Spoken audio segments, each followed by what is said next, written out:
अस्सलाम वालेकुम दोस्तों, welcome to the vertical limit. मैं हूं आपका दोस्त ज़ुबैर और ये है एक्सेल ट्रेनिंग की क्लास नंबर 12, जिसमें आज हम डिस्कस करेंगे काउंट रिलेटेड फंक्शंस, जिसमें count, count A, count blank और काउंट इफ के फंक्शंस शामिल हैं।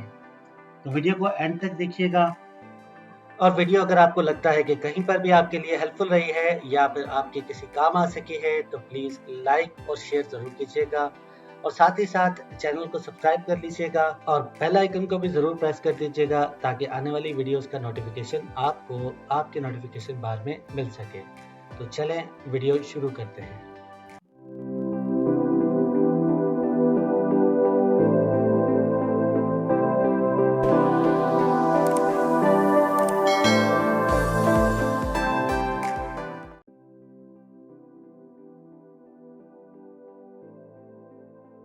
तो हम अपनी शीट पर आ चुके हैं और यहाँ पर हमारे पास जो है एक डेटा है जिसमें हमारे पास डिफरेंट रेजिडेंस के नाम मौजूद हैं और 3 लोकेशन है, कराची, लाहौर एंड इस्लामाबाद।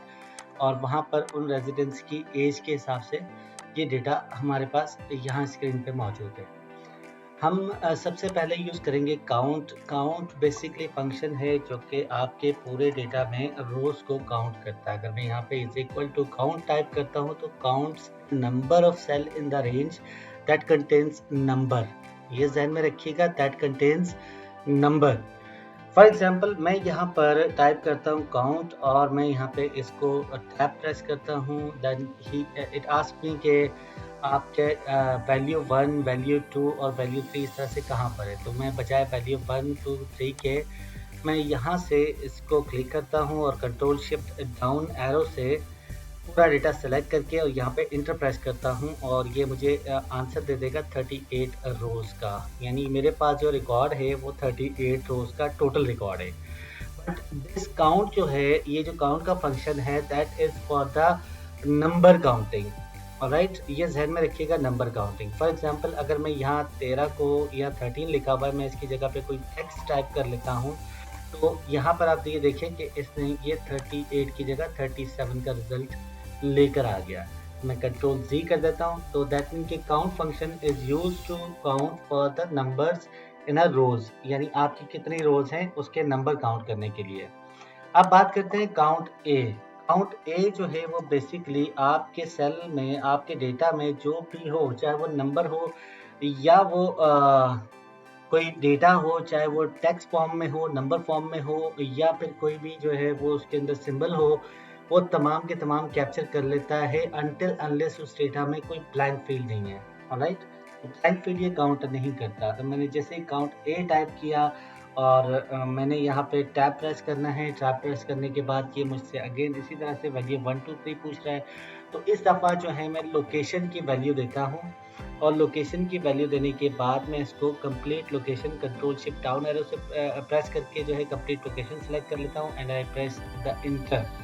अगेन इसने मुझे भी 38 नंबर यहाँ पे प्रोवाइड किए कि 38 रिकॉर्ड्स हैं मेरे पास। अब अगर मैं यहाँ पर नंबर कोई टाइप कर लेता हूँ तब भी ये नंबर, ये रिकॉर्ड चेंज नहीं होंगे। दैट मीन कि ये नंबर और टेक्स्ट दोनों को पिक करता है काउंट ए। तो याद रखिएगा, अगर आपने आपकी फील्ड सिर्फ नंबर बेस्ड है तो आपने काउंट यूज़ करना है, और अगर आपकी फील्ड नंबर बेस्ड नहीं है और मल्टीपल टेक्स्ट और नंबर का कॉम्बिनेशन है तो आपने काउंट ए टाइप करना है एंड काउंट ए का फंक्शन यूज़ करना है। ठीक है, लेकिन ये भी एक ध्यान में रखिएगा कि अगर आपका कंटिन्यूस डेटा नहीं है, फॉर एग्जांपल मैंने जो रेंज दी हुई है, अगर मैं आपको फंक्शन पे क्लिक करके दिखा दूं कि रेंज मेरे पास है B2 से B39 और ये आंसर दे रहा है 38 का, और मैं बीच में से कुछ सेल लाइक 7 सेल रिमूव कर देता हूँ यहाँ से, तो ये आपका ब्लैंक काउंट नहीं करता। Count A is equal to count all. ठीक है, तो काउंट ऑल में ब्लैंक शामिल नहीं होते। Now come to the blank. अब यहाँ पे हमारे पास आता है काउंट ब्लैंक। ठीक है, अभी हम यहाँ से कुछ टेक्स्ट रिमूव कर देते हैं, लाइक ये और इसी तरह से ये और ये और ये और इस तरह से कुछ रिकॉर्ड मैंने रिमूव कर दिए और मैं यहाँ से काउंट ब्लैंक का फंक्शन यूज़ करता हूँ, काउंट ब्लैंक, और मैंने टैब प्रेस किया और मैंने ब्रैकेट ओपन की। इसने मुझसे कहा रेंज क्या है, तो मैंने इसको अगेन वही रेंज देनी है जो टोटल जहाँ तक मेरा डेटा है मौजूद, ठीक है? इसके नीचे मेरा डेटा मौजूद नहीं है, तो मैंने कंट्रोल शिफ्ट डाउन एरो से कंटिन्यूअस प्रेस करते हुए अपनी रेंज को B2 से B39 की रेंज दी। अब यहाँ पे ब्रैकेट क्लोज करने का एरर आ रहा है। यस, ब्रैकेट क्लोज किया एंड देन जो है यहाँ पर हमारे पास 6 फील्ड इसने बता दिए कि आपके पास ब्लैंक हैं। अगर मैं यहाँ पर देखूँ टोटल फील्ड थी 38, उसमें से 32 जो है वो काउंट ए में हमने यहाँ से काउंट कर ली, तो डिफरेंस आया 6। अब मैनुअल काउंट कर लेते हैं 1 2 3 4 5 एंड 6। तो ये 6 फील्ड इसने ब्लैंक काउंट करके मुझे दिखा दी यहाँ पे। देन मैं कंट्रोल जी प्रेस करता हूँ, control G control G control G control G control. Hope so count blank, count A और काउंट तो आप समझ गए होंगे। अब बात करते हैं दोस्तों काउंट इफ की। Count if is a very useful function और इसके लिए हम सबसे पहले यहाँ पर देखेंगे कि कराची इस डेटा के अंदर रेजिडेंट्स ऑफ कराची उनकी एज, उनके कितने रेजिडेंट्स ऑफ कराची इस डेटा में मौजूद हैं, ठीक है? तो हम यहाँ बात करते हैं इज इक्वल टू, मैं टाइप करता हूँ काउंट इफ। तो जैसे ही मैंने टैब प्रेस किया तो ध्यान में रखिएगा कि काउंट, काउंट ए और काउंट ब्लैंक, इन 3 फंक्शन में जो ऊपर हमने यूज़ किए थे उसमें सिर्फ अरे रेफरेंस यूज़ किया था या सिंगल सेल रेफरेंस यूज़ किया था।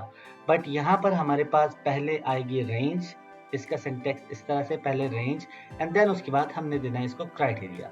तो रेंज हमारी है, चूंकि हमने कराची के रेजिडेंस को फाउंड करना है, तो हम कहेंगे कि लोकेशन का जो कॉलम है that is completely our range, ठीक है? और मैं वापस ऊपर आ जाता हूँ, यहाँ पे B2 से लेकर B39 तक मेरी रेंज आ गई। मैंने कॉमा प्रेस किया जो कि सिंटेक्स का फॉर्मेट है एंड देन अब मुझे यहाँ पर क्राइटेरिया देना है। ये भी बात ध्यान में रखिएगा कि जब भी एक्सेल में आपने क्राइटेरिया देना है तो that should be in inverted commas, ठीक है? तो मैं यहाँ यूज़ करता हूँ इन्वर्टेड कॉमास और यहाँ पर मैंने टाइप करना है Karachi, which is not case sensitive. आप स्मॉल में लिखें, कैप्स में लिखें, ये आपको कराची का आंसर कराची में ही देगा।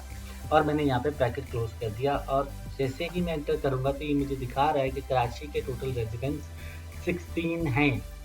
अगर मैं यहाँ नीचे आता हूँ और इस्लामाबाद के रेजिडेंट्स को काउंट करता हूँ तो मैं एक और तरीके से भी कर सकता हूँ कि मैं बराबर में यहाँ पर इस्लामाबाद यहाँ पे टाइप कर लेता हूँ and then I use this count if function again is equal to count if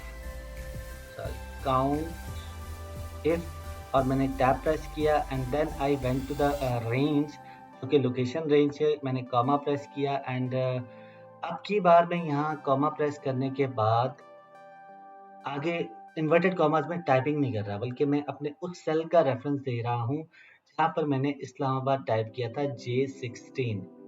तो J16 का रेफरेंस देने के बाद जैसे ही मैंने एंटर किया इसने बता दिया 10 जो हैं वो इस्लामाबाद में इस वक्त इस्लामाबाद के रेजिडेंट्स का डेटा यहाँ मौजूद है, 10 इस्लामाबाद के रेजिडेंट्स का डेटा यहाँ पर मौजूद है।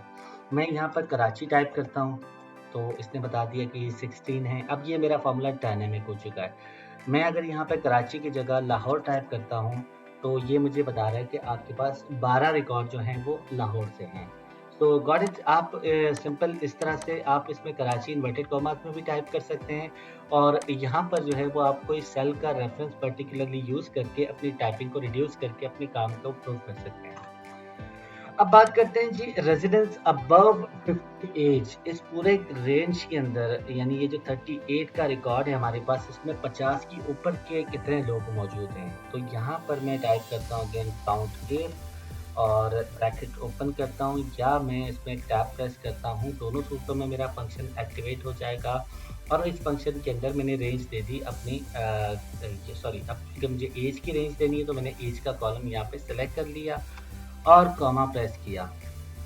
नाउ ये देखिएगा, ये मुझे रेंज के बाद क्राइटेरिया मांग रहा है। अब क्राइटेरिया क्या है कि हमारे पास अबव 50 एज होनी चाहिए, तो मैं यहाँ पे +50 अगर टाइप करता हूँ which will be a wrong number, फिर भी हम इसको चेक कर लेते हैं और इसको एंटर करते हैं तो 2 आ रहा है, ठीक है, which is a wrong answer. मैं इसको एडिट करता हूँ। मैंने आपसे बताया था कि जब भी क्राइटेरिया आएगा तो आपने इन्वर्टेड कॉमास यूज़ करने हैं। यहाँ ग्रेटर देन का साइन मैंने प्रेस कर दिया और इन्वर्टेड कॉमास में ग्रेटर देन 50 टाइप कर लिया।